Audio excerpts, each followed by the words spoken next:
Hello, this is Operative Rex, and welcome, pilots, to EVE Online and New Eden. I wanted to talk a little bit today about pirates, gankers, and thieves in New Eden.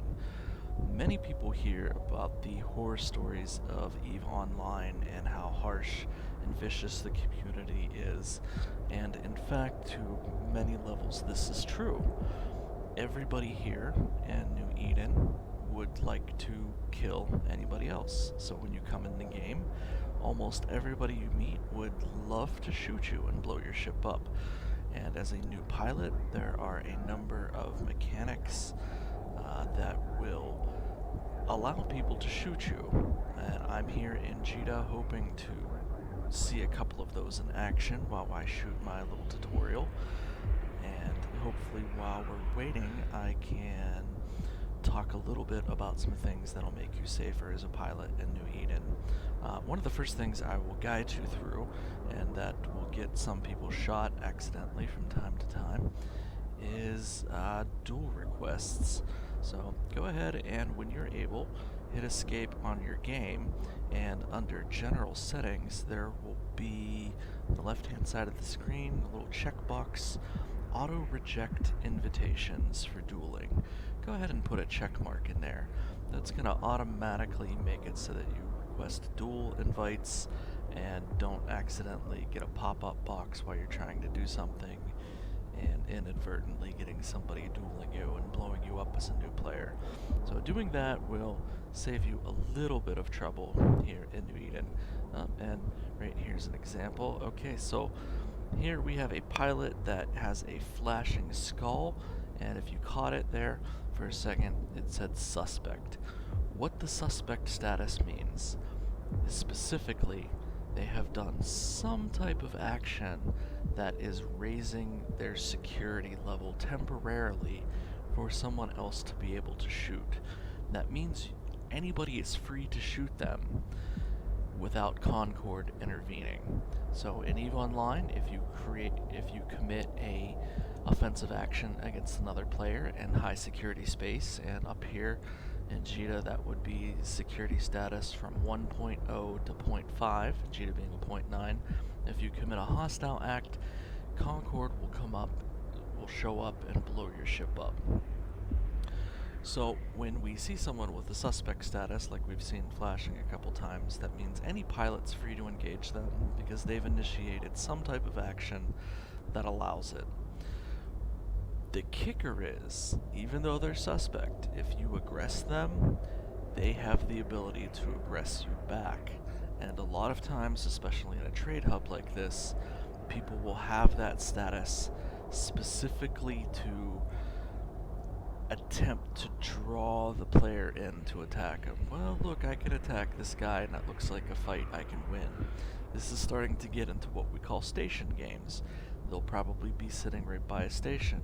So you start firing on them, and maybe they're combat linked with some special bonuses with another character, player, and system, or they have somebody standing by to rep them, give them logi support and heal their armor or shields, or they will just quickly dock back into station, pick out an appropriate ship, and come back out and engage hostilities against you and blow you up. So that's just one of the many ways that other players will use game mechanics to try to trick new players into killing themselves.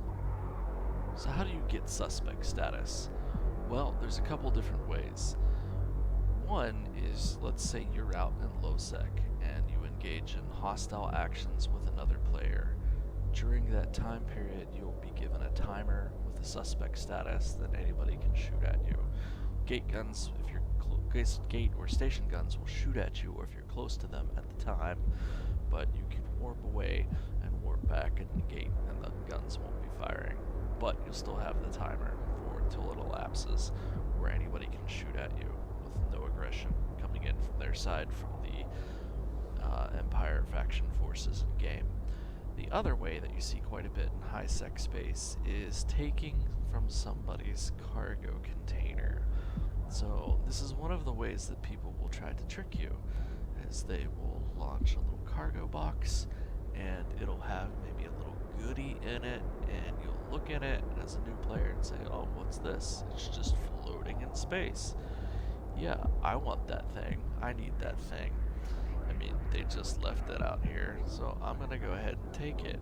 When you do that, and what you'll have to do to take it is go down here to this little safety. When you're in high sec, it should always be green. Yeah, I know mine's yellow, but I'm special. I don't care about getting blown up. And I do sometimes a little bit of criminal action here and there.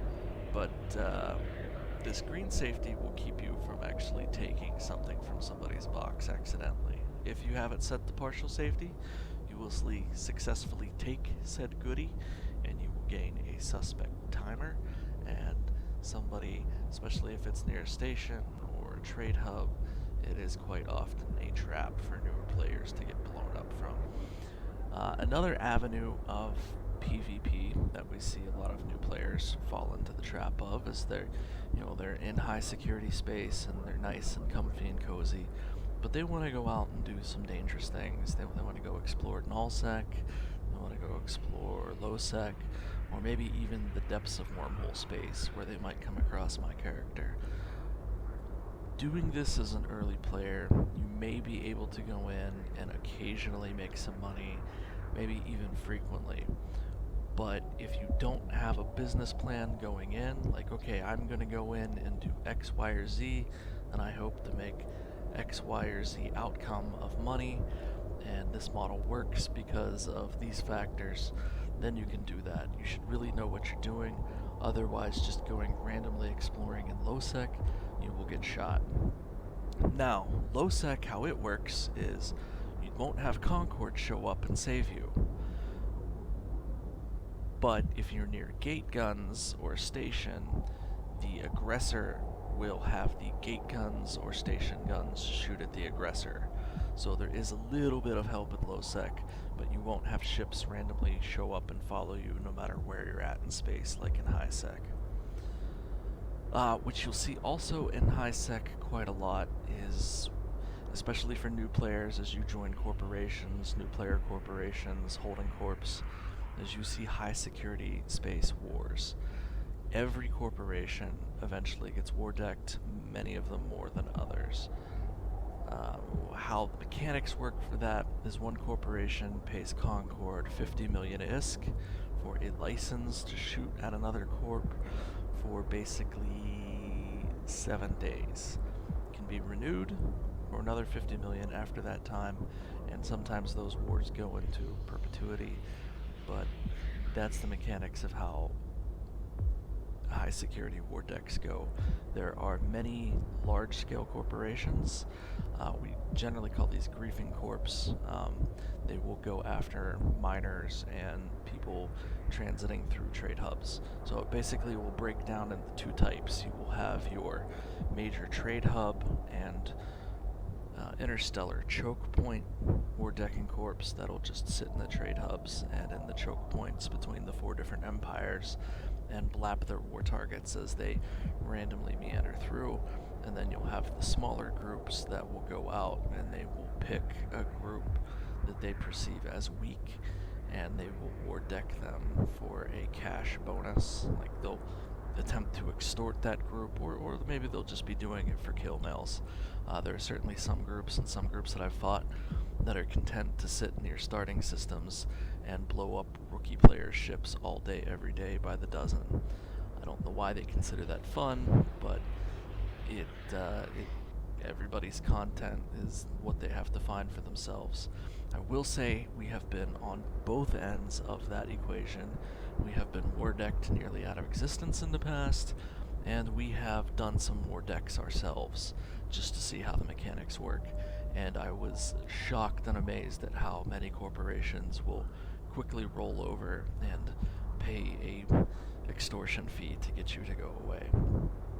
Now, as a new player, there are 4 main trade hubs in game. A couple more, but we'll just stick with the 4. You have Jita, Amar, Dodixie, and Heck, with Renz and Tashmir Khan being also trade hubs.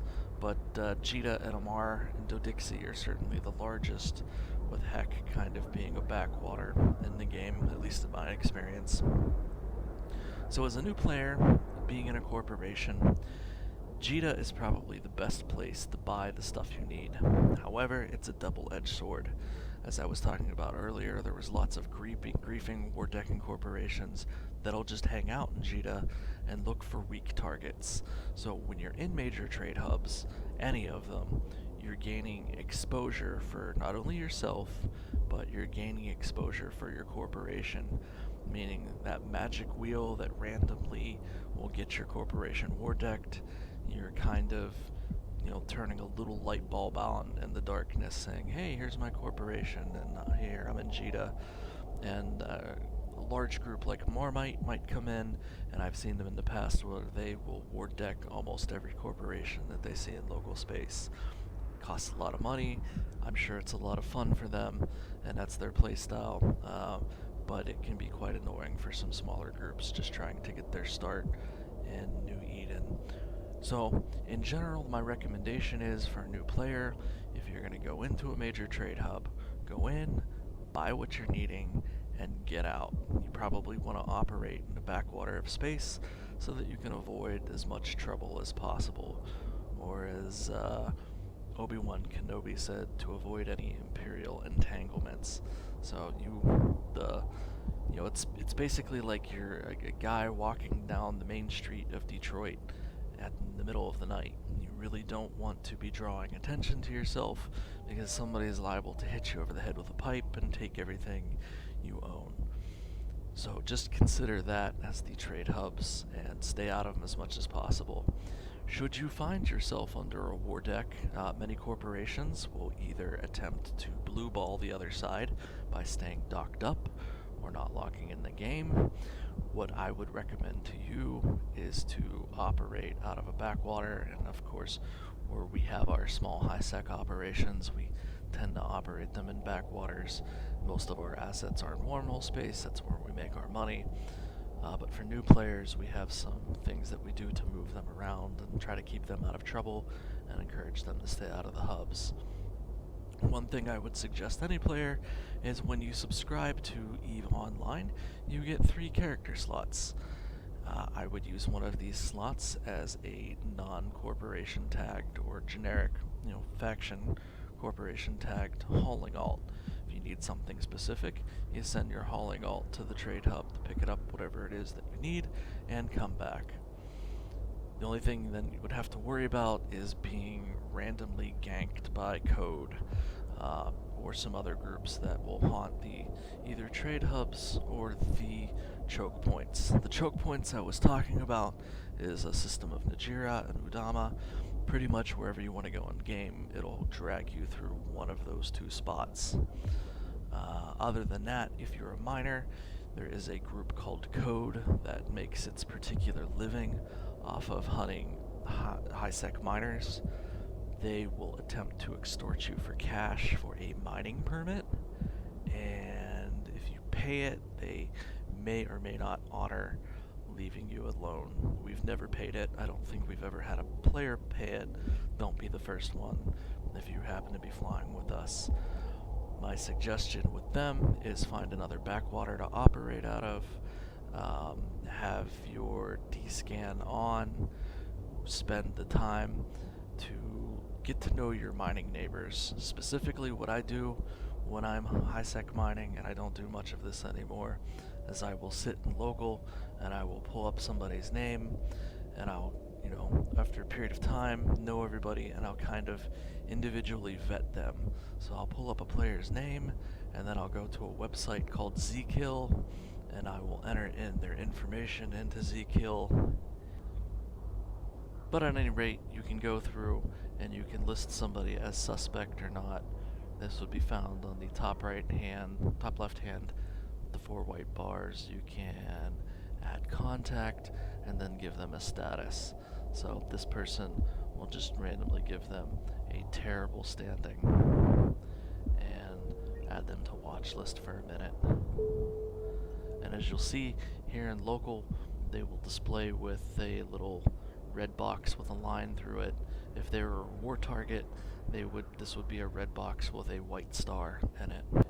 And the last part I want to talk about is Thieves. One of the ways that you see a lot of thievery in New Eden is the local markets. You have a lot of scammers that will run.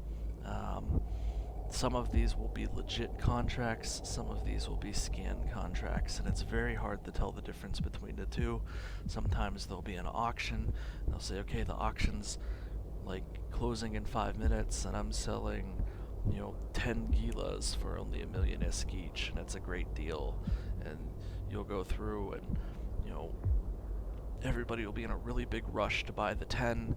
Meanwhile, 9 of the gilas are for one price at a really cheap price, but that 10th is at an exorbitant price. So as people are clicking through like mad to try to get the best deal, somebody will get stuck with a changed market contract that is in fact for a much higher price, and they of course have been scammed out of a bunch of money. You'll also see ISK doubling scams, or I've seen a couple skill point doubling scams. Don't fall for these things. It's just like the real world. If it's too good to be true, it is. And this is a completely allowable game mechanic because you as a player have to commit an action with another player to lose your ISK. Nobody can physically take ISK out of your wallet unless you give it to them. So don't be that guy. And we've had players in the corporation come to me before having been scammed out of a Plex and billion plus ISK and be like, hey, is there any way I can get this back? And the answer is no. Why did you do that? So this about wraps up the tutorial that I want to do, and I thank you all for stopping by, and I look forward to flying with you in the future. If anybody has any questions, feel free to send me an in-game mail at OperativeRex or at my email listed on YouTube. Thank you guys, and fly safe.